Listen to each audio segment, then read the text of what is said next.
চাঁপাইনবাবগঞ্জের শিবগঞ্জে বাড়ি থেকে ডেকে নিয়ে কুপিয়ে হত্যা করা হয়েছে যুবদল কর্মী নয়ন আলীকে। হত্যার পর তার বাড়িতে ভাঙচুর, লুটপাট এবং অগ্নিসংযোগ করে দুর্বৃত্তরা।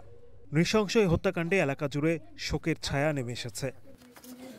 জানা গেছে, নিহত নয়ন আলীকে সোমবার সন্ধ্যায় ফোন করে বাড়ি থেকে ডেকে নেয় দুর্বৃত্তরা। কিছুক্ষণ পর বাবুপুর মোড় এলাকায় তাকে চাপাতি দিয়ে 2 পা ও 2 হাত কেটে গুরুতর আহত অবস্থায় ফেলে রেখে পালিয়ে যায় হামলাকারীরা। মোড়ের দিকে ভালা আপনার এদিকে বাবুপুর মোড়ে আপনার দেখলাম শুনলাম কি আপনার ওখানে আহত করে ভালা কাটেছে, তাই রাত্রে এসে দেখছি কি ফের বাড়ি ঘর ফেরবা পুরা টোরা হয়ে গেছে।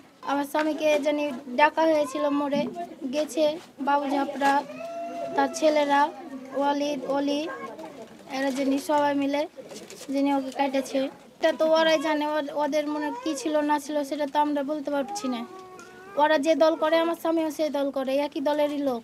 এরা সব নিয়ে যে মনে করেন ওঠে যে হত্যা করছে ওলি, ওই ঢোলবোনার সাহেব, এরাই সব মেরে ফেলেছে।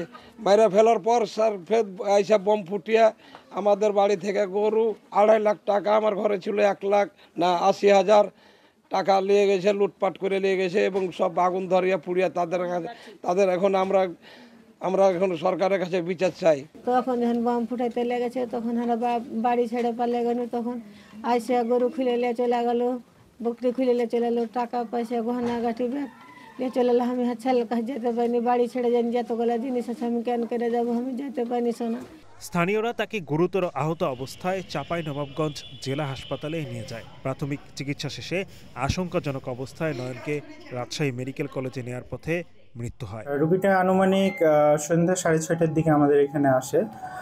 তার মাল্টিপল কাট ইনজুরি ছিল এবং অনেক ডিপ কাট। সেটা হচ্ছে যে তার 2 পায়ে হাঁটু এবং হাঁটুর নিচে অনেক ডিগ্লোভিং ডিপ কাট ইনজুরি ছিল এবং তার 2 হাতেও অনেক কাট ইনজুরি ছিল। তো আমরা ধারণা করছি এটা ফিজিক্যাল অ্যাসল্টের হয়তো বা প্রতিপক্ষ তাকে অনেক কোপেছে এবং যার কারণে তার অনেক ব্লিডিং হয়েছে। আমরা রোগীটা অনেকটা হাইপোভলিমিক শকে ছিল। তা আমরা হচ্ছে এখানে প্রাথমিক চিকিৎসা দিয়ে তাকে যে রিসাসিটেশন করা লাগে আমরা এগুলো দিয়ে তাকে হচ্ছে রাজশাহী মেডিকেলে রেফার করেছি। চাঁপাইনবাবগঞ্জের অতিরিক্ত পুলিশ সুপার ওয়াসিম ফিরোজ জানান, এখন পর্যন্ত কোনো মামলা হয়নি, যদিও অপরাধীদের ধরতে অভিযান শুরু করেছে পুলিশ। এখনো পর্যন্ত আটক নাই। আমরা তাদেরকে মামলা দেওয়ার জন্য বলেছি। হ্যাঁ, আমরা বিষয়টা তদন্ত করে দিচ্ছি। তবে তারা এখনো মামলা দিতে আসেনি। আমরা তদন্ত করে দেখছি আসল ঘটনাটা কি জন্য তাকে মারলো এটা, আর অতিরিক্ত পুলিশ করা হচ্ছে।